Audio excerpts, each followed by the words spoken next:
সাওবান রাদিয়াল্লাহু তাআলা আনহু বলেন, রাসূল সাল্লাল্লাহু আলাইহি ওয়াসাল্লাম বলেছেন, লা ইয়ারুদ্দুল কাদা ইল্লা বিদ-দুআ ওয়া ইয়াজিদু ফিল উমরি ইল্লা বিল বিররি।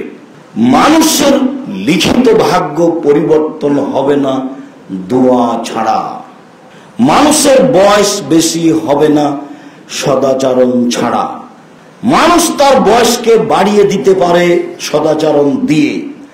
মানুষ তার ভাগ্যকে কেটে নতুন ভাবে লিখিয়ে নিতে পারে দোয়া দিয়ে, প্রার্থনা।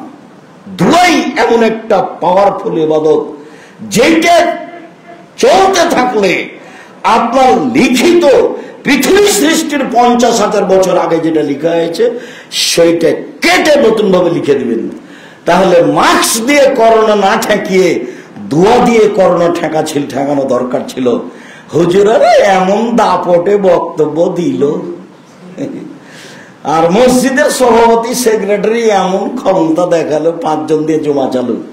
আমি বললাম, যার করোনা হয়েছে আমি তার সাথে একসাথে খেতে প্রস্তুত।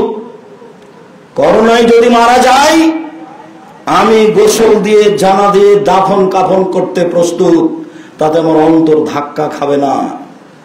এতে যদি আমার করোনা হয় তাহলে আমি বলবো না যে এর কারণে হয়েছে, আমি বলবো পৃথিবী সৃষ্টির 50,000 বছর পূর্বে আমার ভাগ্যে করোনা লেখা ছিল, তাই হয়েছে।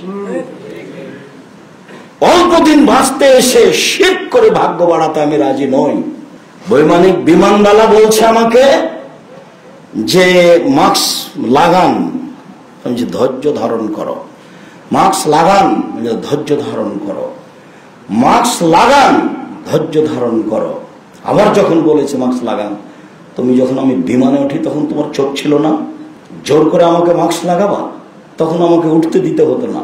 আমি মাস্ক লাগিয়ে ভাগ্য বাড়াতে রাজি নই। রাসূল সাল্লাল্লাহু আলাইহি সাল্লাম বলেছেন, লাম্মা খালাকাল্লাহুল খালকা কাতাবা হায়াতাহু ওয়া মাউতাহু ওয়া রিজকাহু ওয়া মাসায়াবাহু।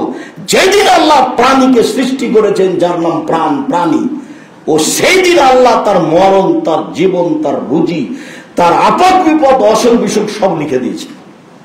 সৃষ্টির দিন লেখা আছে পৃথিবী সৃষ্টির 50,000 বছর পূর্বে। তাকে পরিবর্তন করতে হলে মুহাম্মদ সাল্লাল্লাহু আলাইহি ওয়াসাল্লাম একটাই পথ উল্লেখ করেছেন, ছিল দোয়া।